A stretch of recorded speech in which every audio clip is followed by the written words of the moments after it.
같이 기도하고 말씀 생각합시다. 하나님 아버지 감사합니다. 이 시간도 하나님의 말씀 앞에 저희들이 앉아싸우니 하나님께서 말씀을 주시고 미천하고 무익한 종이 하나님의 말씀, 성경 말씀을 조금 해석할 수 있게 하여 주시고 또 함께 묵상하며 하나님의 진리를 깨달으며 교훈을 받으며 또 이것이 우리에게 유익하며 성화를 이루며 또 하나님의 뜻대로 이 땅의 삶으로 하나님을 기쁘시게 함으로 하나님이 주시는 큰 복을 땅 위에서도 누리며 또 영원한 천국에 넉넉히 들어가는 저희 모두가 되기를 소원하며 말씀을 나누는 자들마다 은혜 주시기를 소원하며 감사하며 예수님의 이름으로 기도하옵나이다. 아멘. 오늘 몇 절 말씀 좀 생각해 보십시다. 17절 아비를 조롱하며 어미 순종하기를 싫어하는 자의 눈은 골짜기의 까마귀에게 쪼이고 독수리 새끼에게 먹히리라. 그런 말씀입니다. 아비를 조롱하며 어미 순종하기를 싫어하는 자의 눈을 지목한 까닭은 눈은 마음의 거울이기 때문입니다.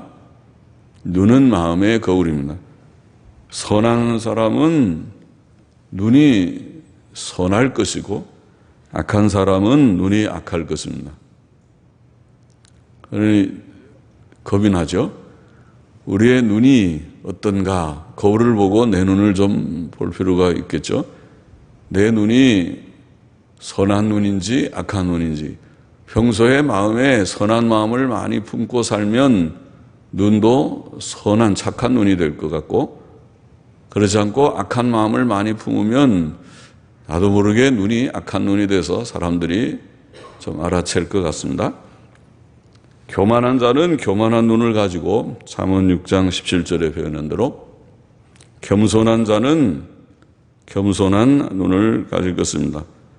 또 음란한 자는 음란한 마음이 드러나는 눈을 가질 것입니다. 베드로후서 2장 14절에 보면 음심이 가득한 눈 이런 표현이 있죠.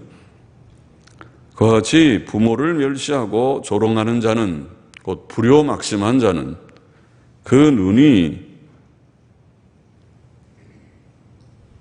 눈이 좀 그렇다. 그래서 아비를 조롱하며 어미 순종하기를 싫어하는 자의 눈은 그 눈을 보면 눈이 부모를 좀 멸시하고 조롱하고 하는 그런 눈이라 그런 뜻이겠습니다. 우리가 자녀들의 눈을 보면 눈이 순종적인 눈인지 아니면은 불순종적인 눈인지 눈을 보면 좀 알 것 같습니다. 여러분의 자녀들의 눈을 잘 한번 보십시오. 그 자녀의 눈이 부모에게 순종하는 눈인지 부모를 좀 멸시하는 그런 눈인지 둘 중에 하나겠죠. 부모를 조롱하며 순종하기를 싫어하는 자의 그런 눈은 골짜기의 까마귀나 독수리 새끼에게 먹힐 것이다. 무서운 저주죠.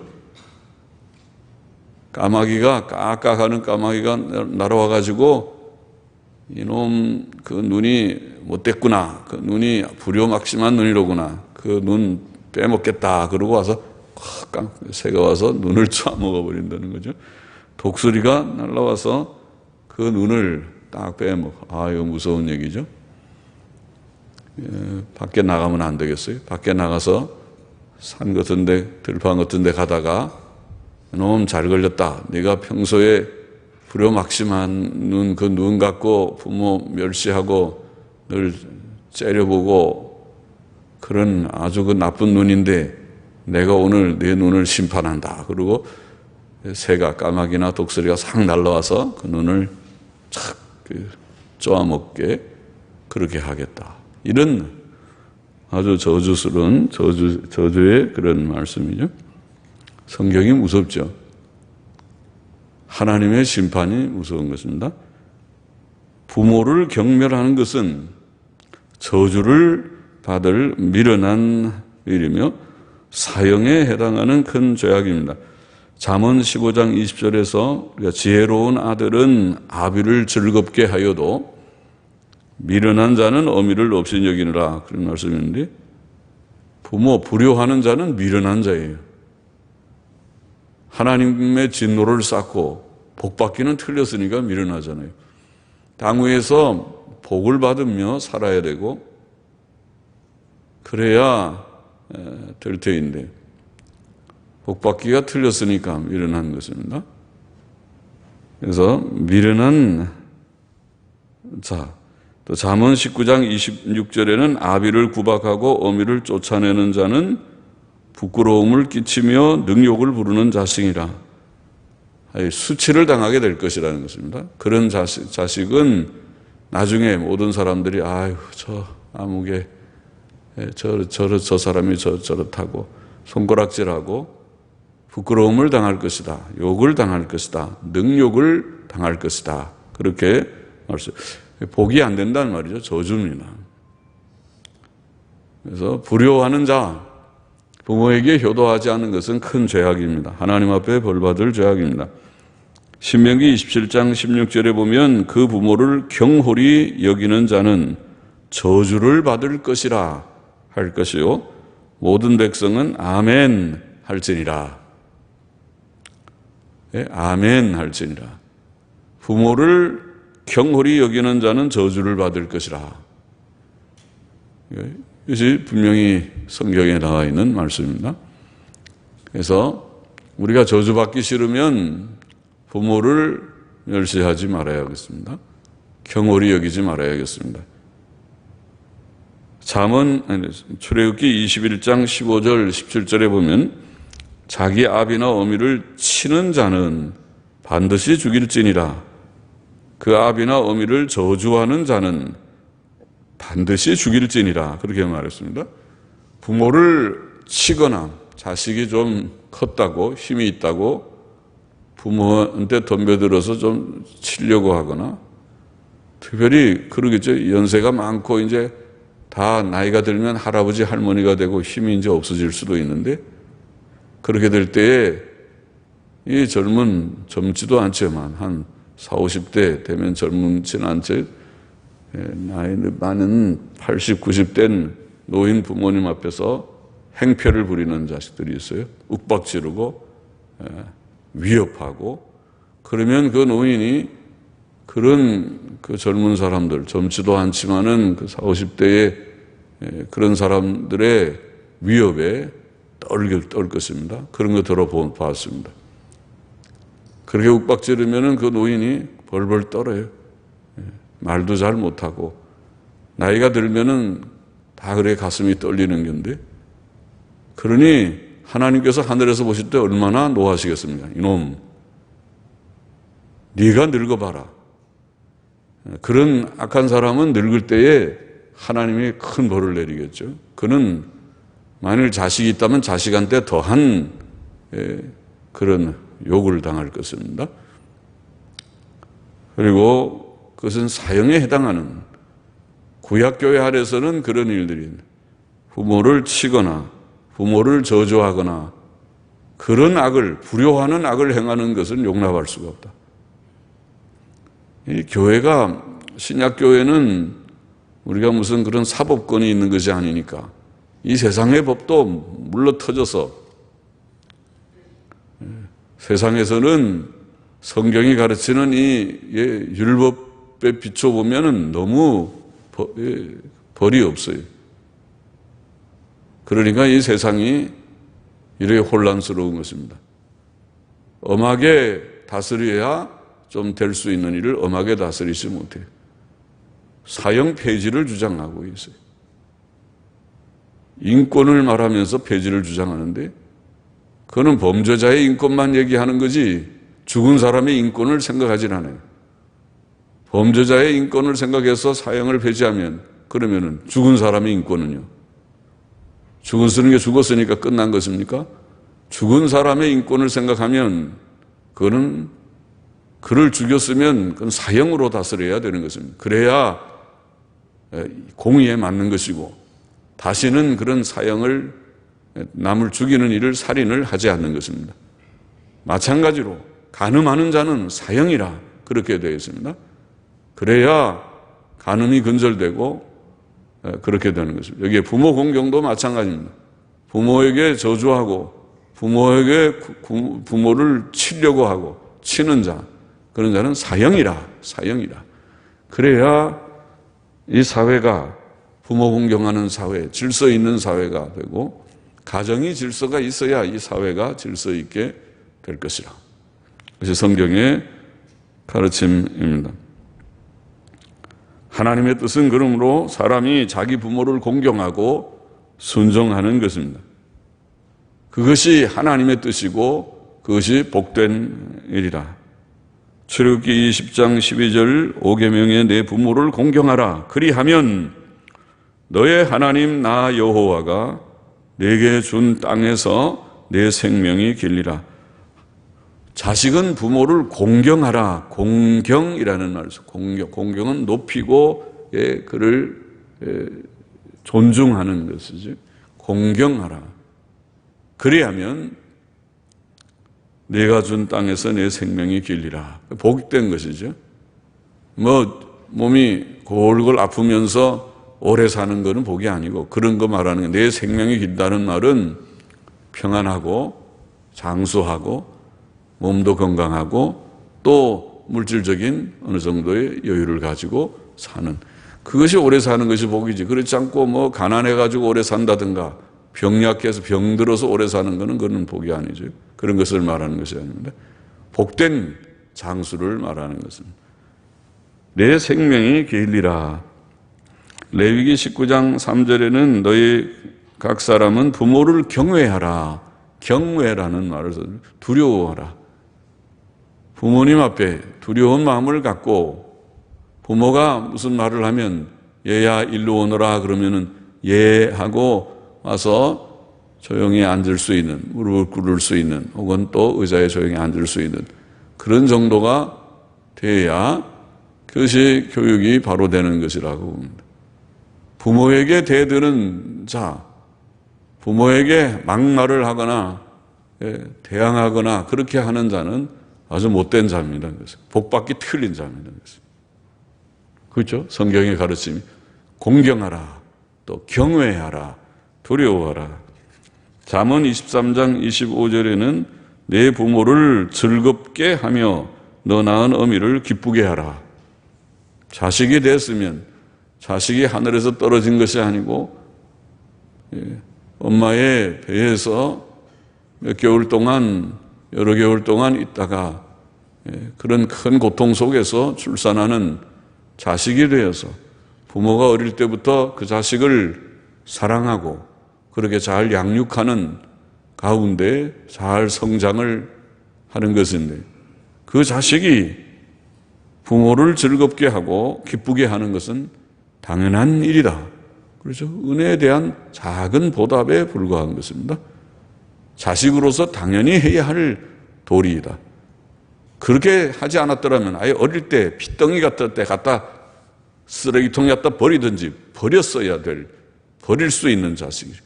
고아원에 갖다가 버리든지 버릴 수도 있는 자식입니다. 그러나 그 사랑으로 잘 키움을 받은 그 은혜에 조금이라도 보답하는 것은 당연히 부모를 기쁘게 하고 즐겁게 하는 일이어야 한다. 이런 이치가 거기에 들어 있습니다. 잠언 23장 25절 방금 말씀하셨습니다. 에베소 6장 1절 이하에 자녀들아 너희 부모를 주 안에서 순종하라. 이것이 옳으니라. 부모에게 순종하는 것은 옳은 일이다. 내 아버지와 어머니를 공경하라. 이것이 약속이 있는 첫 계명이니 이는 네가 잘되고 땅에서 장수하리라. 5계명을 그렇게 다시 좀 설명을 조금 붙여 했습니다. 약속이 있는 첫 계명이라. 10계명 중에서 이런 복된 약속을 준 그런 계명이 5계명이다. 그래서 우리가 부모 공경하는 일을 실천함으로써 땅에서 복받는 자녀들이 되어야 되고 또 우리 자녀들이 되도록 해야 하겠습니다. 그래서 자식이 부모 공경하지 않는 것을 방치해 두는 것은 우리 자식이 복 못 받게 내버려 두는 것과 똑같은 것입니다. 그것을 교훈을 해서 그렇게 하면 안 되는 것이다. 제5계명이 무엇인지 아느냐 가르쳐서 부모 공경하는 자식이 되게 하여야 되겠습니다. 그것이 부모나 자식이나 다 유념해야 할 교훈입니다.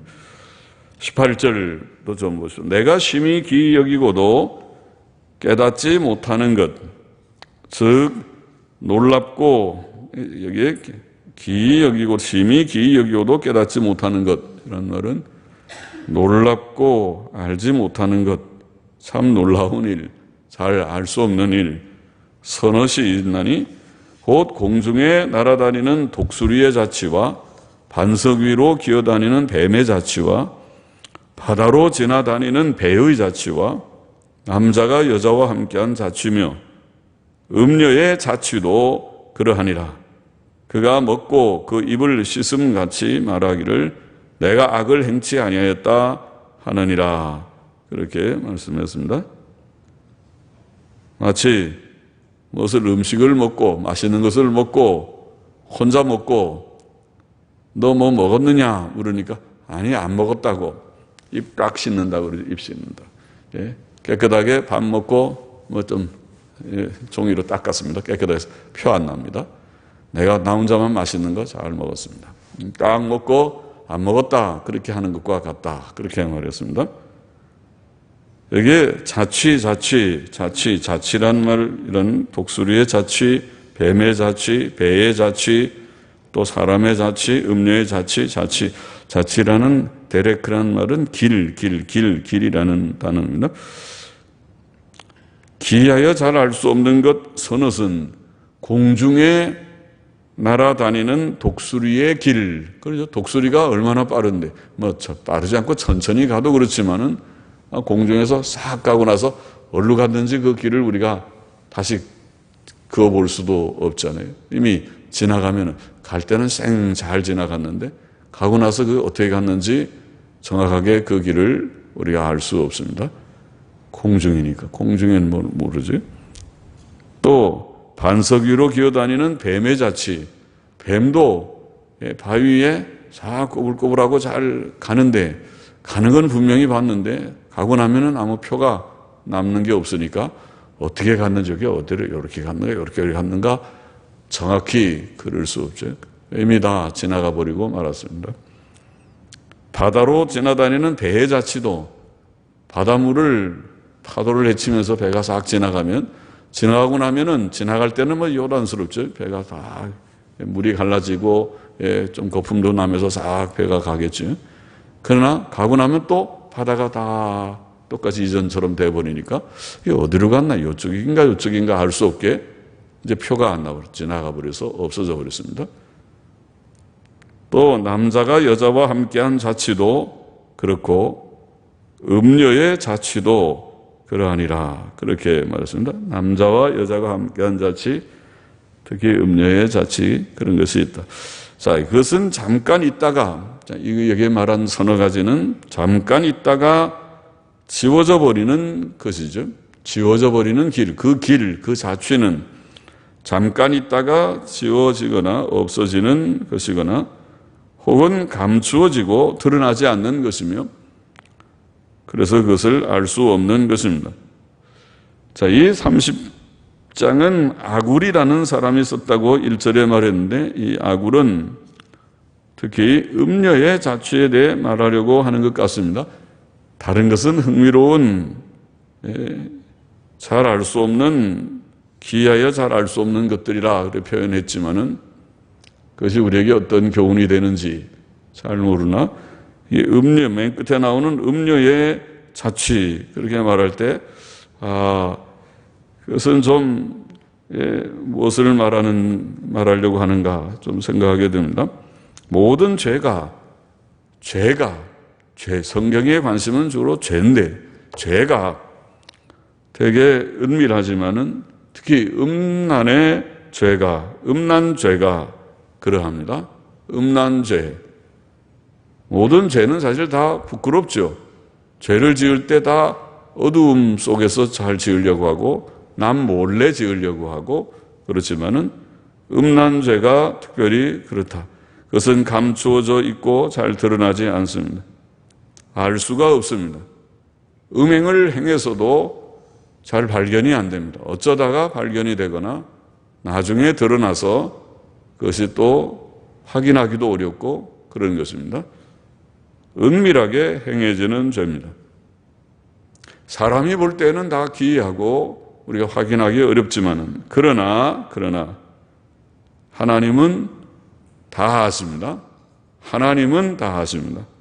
하나님께서는 사람이 은밀히 행하는 죄를 다 보시고 판단하시고 거기에 상응하는 엄한 벌을 내리실 것입니다.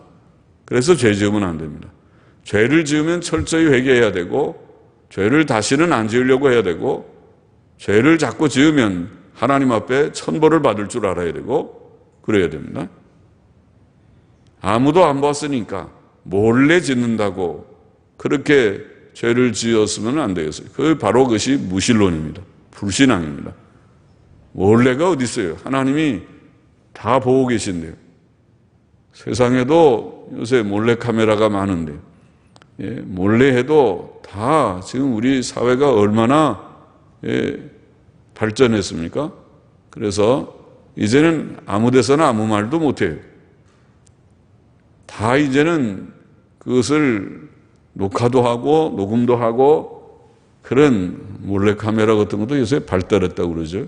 다 별별 카메라들이 많아가지고 누가 우리를 찍고 있는지 잘 모르는 세상이니까 조심해야 되지만은 우리 하나님 아버지께서는 모든 것을 너무 잘 아시고 보시고 판단하시고 또 그 행위에 대해서 하나님이 보응하십니다. 착하게 하면 상을 주시고 악하게 하면 이놈 보자 너가 그렇게 악을 자꾸 행하면 내가 큰 벌을 내릴 테인데 그리고 다 하나님이 벼르고 계시는 거예요. 벼른다고 그러죠. 다 보시다가 벌을 주시는 그런 두려우신 하나님인 줄 우리가 알아야 하겠습니다.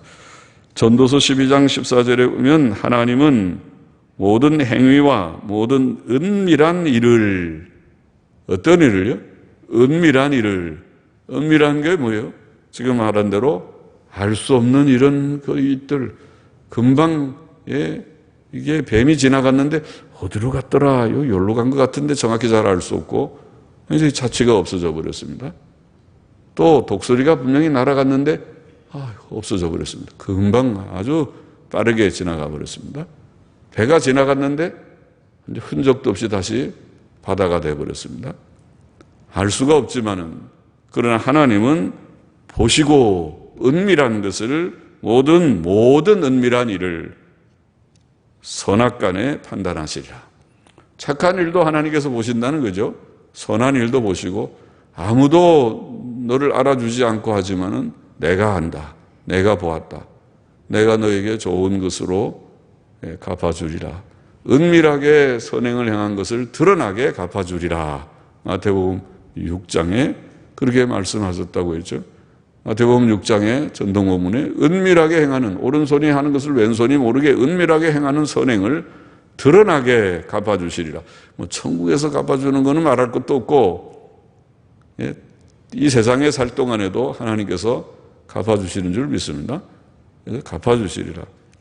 선에 대해서도 갚아주지만은 지금 악에 대해서 죄를 짓는 일, 은밀한 죄, 음행죄 같은 죄를 짓는 일 아무도 몰랐어요.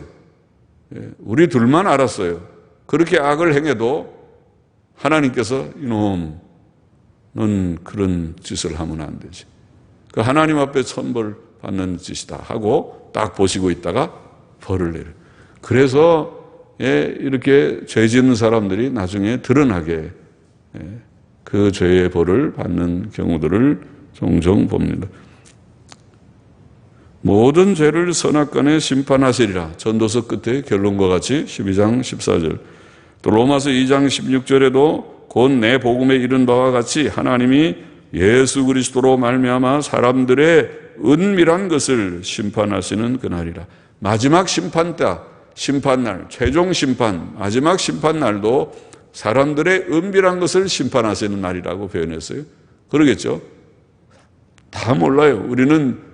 우리가 이렇게 같이 살아도, 한 집에 살아도, 또 한 교회에 살아도 누가 무슨 일을 하는지 나중에 뭐가 드러나면 조금 알지 다 모르는 것이 많잖아요. 아는 것은 조금밖에 안 돼요. 쥐꼬리만큼 아는다고 우리가 표현한 대로 쥐꼬리만큼 알고, 그 다음에 그럼 쥐꼬리만 알았으니까 쥐 몸통은 모르는 거란 말이죠. 모르는 게 더 많아요.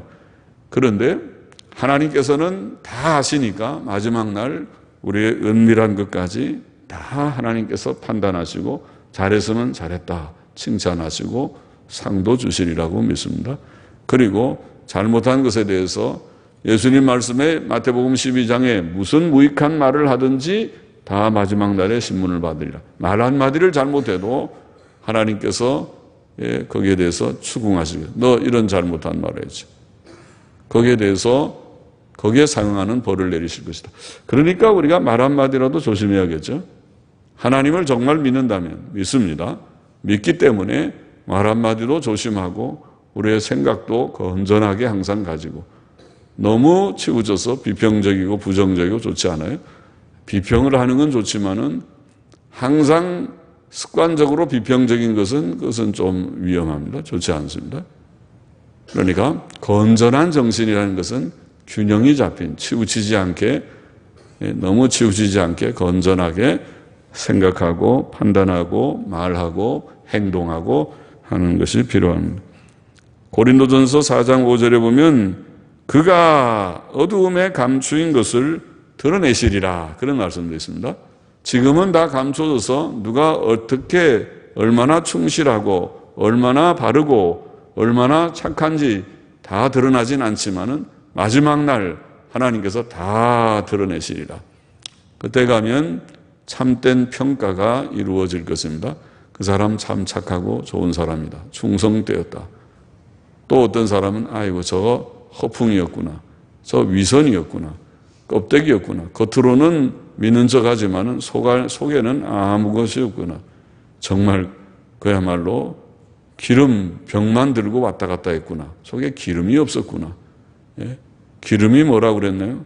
기름은 성령과 내면적인 그런 덕이라고 할 수 있는데 내면적으로 정말 참 믿음에도 사랑에도 겸손에도 충성에도 덕을 열매를 가지고 성령의 충만함으로 성령의 열매를 맺는 것과 같은 덕이 있는 그런 삶을 살았는가 아닌가 마지막에 판결될 것이다.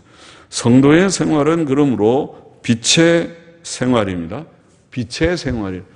세상 사람들은 어두움의 생활을 하지만은 성도는 빛 가운데서 살기 때문에 빛의 생활을 해야 되겠습니다. 에베소 5장 8절에 보면 너희가 전에는 어두움이었더니 죄 가운데 살고 무지한 가운데 살고 또 물론 슬픔 가운데 살았습니다. 그러나 이제는 주 안에서 빛이라 밝은 지식 가운데로 왔고 또 의 가운데로 왔고 이제는 생명 가운데 진실 가운데로 들어왔습니다. 빛이라 이제는 빛이라 전에는 어두움이었지만은 이제는 빛이라 주 안에서 빛이라 빛의 자녀들처럼 행하라. 빛의 열매는 혹은 성령의 열매는 모든 착함과 의로움과 진실함에 있느니라. 빛 가운데 들어왔으니까 이제는 성령의 조명을 따라 성령의 인도하심을 따라 사는 것이 그리스도인이고 그 결과는 착하고 의롭고 진실한 것이다. 그렇게 말했습니다. 이제는 악이 아닙니다. 계명 어기는 것이 아닙니다. 음행도 아닙니다. 제 7계명을 어기는 죄인데 아닙니다. 의롭고 착하고 선하고 진실한 삶을 사는 것이다. 너희는 열매 없는 어두움의 일에 참여하지 말고 도리어 책망하라. 그렇게 11절에 말씀했습니다. 21절 보겠습니다. 세상을 진동시키며 세상으로 견딜 수 없게 하는 것 서너시 있나니 그 종이 임금된 것과 미련한 자가 배부른 것과 꺼림을 받는 계집이 시집간 것과 계집종이 주모를 이은 것이니라. 자, 세상으로 깜짝 놀라 도무지 받아들이기 어렵다고 느끼게 하는 것 서너시 있는데 첫째는 종이 왕이 된 것이라 그렇게 말합니다. 종은 보통 지혜와 지식이 좀 부족하죠. 지혜는 좀 어떻다 하더라도 우선 지식이 부족하고, 종은 보통 공부를 옛날 많이 시키지 않았어요. 예. 주인의 아들들이나 공부를 했지, 종은 일을 주로 하는데 학교 공부를 많이 시키지 않았어요. 그래서 지식이 많지를 않다고 볼 수 있죠. 그리고 지혜도 많이 있으리라고 생각되지 않는 것입니다. 그리고 또 종이 덕목이 있거나 통솔력이, 리더십이 있고 통솔력이 있으리라고 생각되지도 않는 자가 종일 것입니다. 그러나 그가 왕이 되었으니 그것은 무자격자가 권력을 잡은 것과 같이 자격 없는 자가 왕이 될 만한 그런 지식과 또 훈련과 또 인격성과 통솔력과 모든 준비를 하지 않은 자가 권력을 잡은 것과 같습니다. 그것은 정상적인 일이 아닙니다. 그는 아마도 불의하고 부정한 방식으로 왕이 되었을 가능성이 많습니다. 그 경우는 나라의 장래가 매우 걱정되는 것입니다. 왜냐하면 그가 나라를 바르게, 도덕성 있게, 공의롭게, 선하게, 바르게 잘 다스릴 지혜와 힘이 없을 것이 분명하기 때문이죠. 가진 것이 없는데 어떻게 잘 할 것인가? 사람이 평소에 그 사람의 지식이 반듯하고 인격성, 도덕성이 있어서 다 모든 사람에게 인정을 받고, 저 사람이 하면 잘 하겠다, 이렇게 해도 쉽지 않은 것이 지도자의 길인데, 그런 것이 잘 준비되지 않고 검증되지 않고 그런 사람이 권력을 잡을 때 나라를 잘 다스릴 수 있겠는가, 그런 문제죠. 그래서 우리가 지금 다 대선 앞이니까 논평하기 그렇지만은, 사실은 대통령이 되려고 하는 사람들은 우리나라 같은 구조에서 보면은 시장이든지 도지사든지 뭐가 좀 아래에서 그런 좀 이 다스리는 경험, 다스리는 그런 어떤 그 실력이 검증된 그 사람이, 예를 들면 도지사를 했는데 그 도가 잘 됐다든지, 시장을 했는데 시가 원만하게 발전했다든지, 좋은 그런 평판이 있다든지, 그런 것이 좀 다 돼 있으면은 좋겠죠. 미국은 그런 것 같아요. 미국에서 대통령 나오는 사람들은 주로 주지사들, 주가 우리나라의 도 개념이거든요. 주에서 그런 다 경험을 가진 사람들이 주로 이렇게 올라오는 것 같더라고요. 그리고 미국의 그 대통령 후보들은 대단한 사람들이죠. 공부도 많이 하고 학식이 있는 사람들이 하고 또 능력이 좀 있는 사람들이 하고, 과거에 그랬죠. 지금 트럼프는 얼마나 공부했는지 모르겠습니다만은. 그러나 하여튼 트럼프 같은 대통령도 자기의 사업하는 영역에서는 아주 인정을 받는 그런 분이니까 그렇게 됐겠죠. 그러니까 뭔가 그걸 아주 인정을 받는 그런 분입니다. 그래서 우리가 또 덕성을 어느 정도 갖추고 그렇게 될 때에 잘 할 수 있겠다, 그런 생각할 수 있겠죠. 그런데 종만 하다가 권력을 잡으니까 그것은 매우 염려가 되는 걱정스러운 일이 될 것이다, 그런 말과 같습니다. 둘째는 미련한 자가 배부른 것이다, 그렇게 말했습니다. 미련한 자는 성경에 하면 하나님 두려움이 없는 자죠. 계명에 복종치 않는 자, 또 잠언에는 악하고 게으른 자도 미련한 자라고 말했어요. 그러니 하나님의 복을 받지 못할 것이 분명한데, 그런 미련한 자가 배가 부르다는 말은 배부르게 뭘 잘 먹고 그런다는 말은, 그런 자가 우연으로든지 혹은 불의하고 거짓된 방법으로든지 소득을 많이 얻게 된 것을 말하는 것이죠. 소득이 많이 생겼어요. 그래서 배부르게 먹게 되니까 이거 사람들이 참 기이한 일이다. 보통은 지혜로운 자가 열심히 일도 하고 하나님이 복을 주셔서 물질의 유효함을 누리는 것이 그게 정상인데, 저렇게 게으른 자가 어쩌다가 저렇게 돈을 많이 벌었습니다. 자, 그러면은 그 돈 가지고 아주 유익하게 잘 살리라고 생각되지는 않는데, 여하튼 그런 기이한 일이 생겼습니다.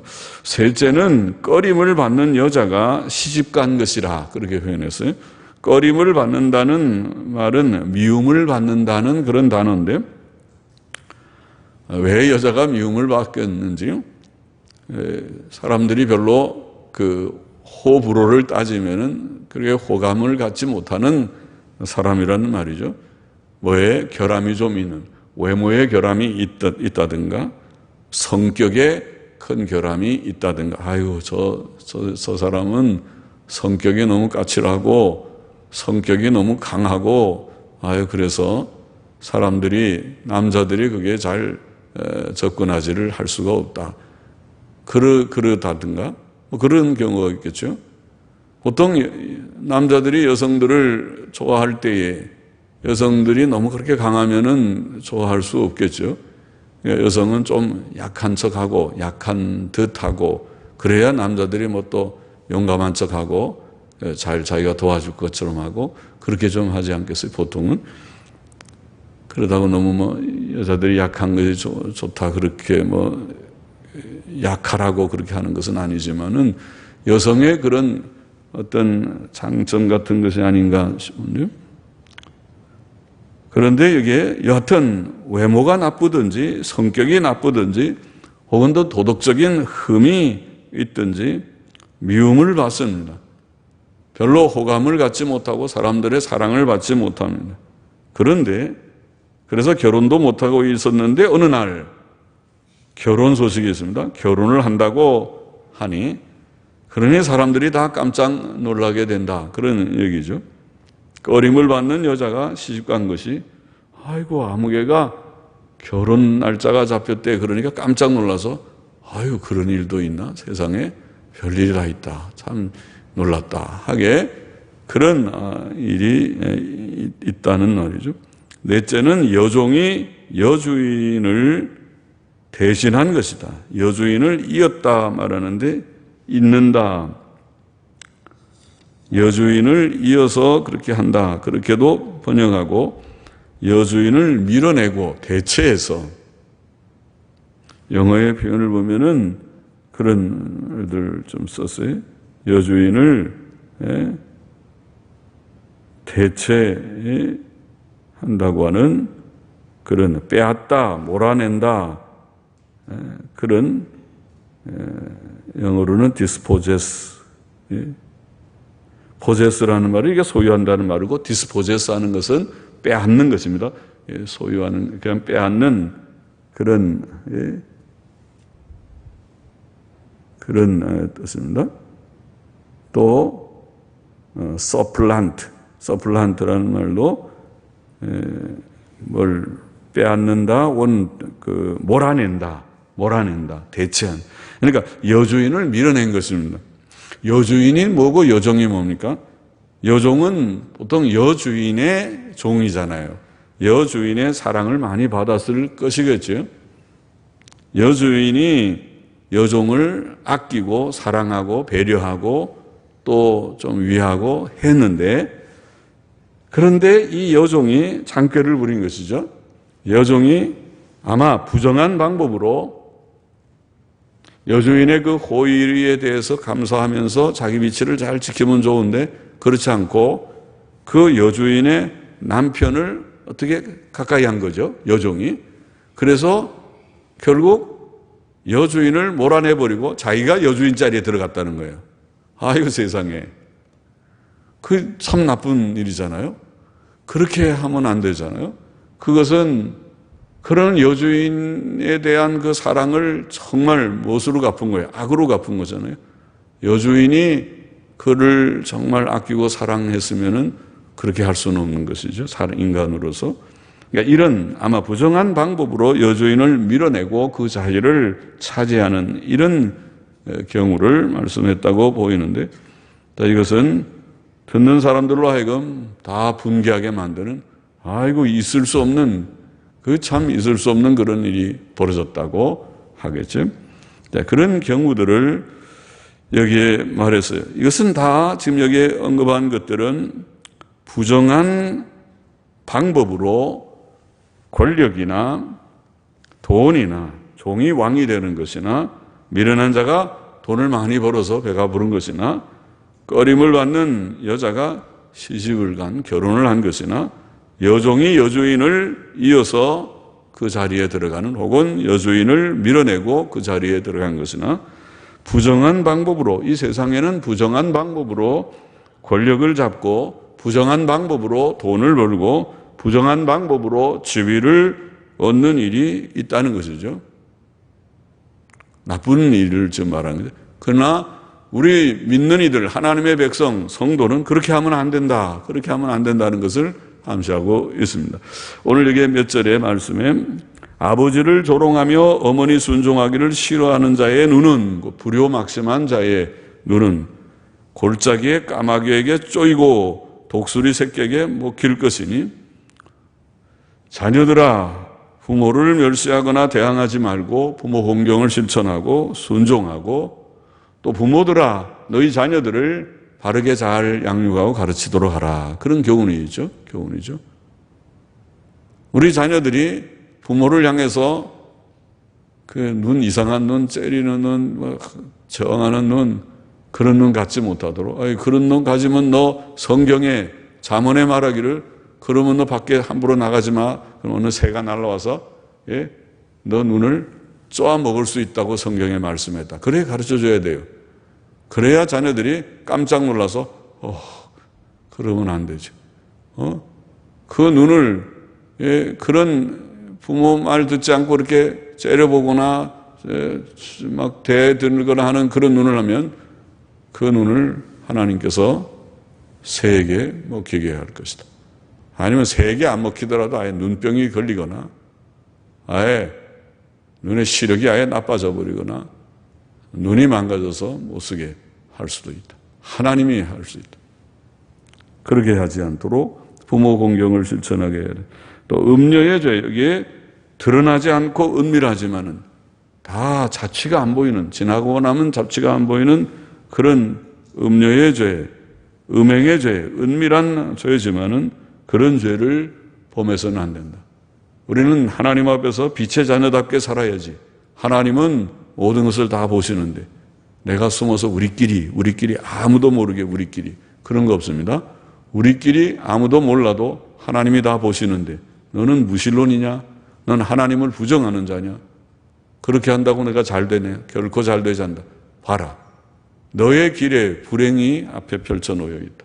절대로 그러지 말고 회개하고 광명의 빛에서 살도록 하나님 앞에 의롭고 선하고 진실하게 살아야 한다. 또 아까 말한 대로 부정한 방법으로 권력이나 돈이나 지위를 얻는, 세상에서는 그런 일이 비일비재하지만 세상의 정치가들은 권모술수를 써서, 무슨 꼼수를 써서라도, 꼼수라면 좋지 않은 말이지만 꼼수를 써서라도 그저 그 권력만 얻으려고 하는, 그것이 세상이죠. 세상이 그런 거예요. 그래서 거기에 인기 영합적인 정책이나 막 내놓고 사람들을 혹하게 하고, 그리고 당선되고 나면 그런 거 다 잘 실천도 하지 않고 나라를 빚더미 속에다만 얹어놓고, 이게 좀 큰일이잖아요. 이 정부 복지 정책이라는 것이 이게 큰일입니다. 대책이 없이 복지 정책만 내놓으면 나라를 파산시키는 거예요. 결국 집안에 그런 식으로 집안일을 하는 사람이 있어요. 교회도 우리가 작은 교회지만 교회 당회가 그런 식으로 펑펑 돈을 써버리면 매일 빚에 허덕일 것입니다. 여러분들에게 헌금 내라고 매일 헌금 강요할 것입니다. 우리는 이 지으면서도 그런 거 한 번도 강요한 적이 없습니다. 잘 경영하지 않으면 들어오는 수입이 일정한데 지출이 많으면 파산하는 거잖아요. 파산하는 거죠. 자기가 번 돈보다 절약해서 쓰고 번 돈 가지고 빚을 지지 말아야 되고, 우리 그리스도인의 철칙은 빚지면 안 돼요. 은행빚도 안 좋은 거예요. 은행빚은 뭐 이자가 싸니까 괜찮다. 그렇지 않아요. 그건 빚 아닌가요?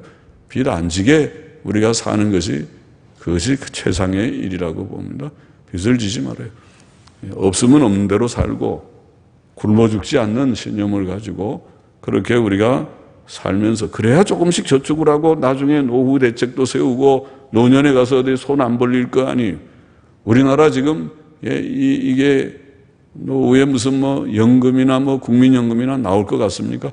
앞으로 몇십 년 후 되면 다 파산이 될지도 모르는 것이 아닙니까? 지금 공무원연금 무슨 뭐 이게 학교 무슨 연금들 다 빚더미 속에 지금 있습니다. 우리가 이게 하나도 고치지 못하고, 공무원연금도 이거 지금 고치질 못하고 계속 빚만 지금 누적되고 있지 않아요? 우리가 잘 알지 않습니까?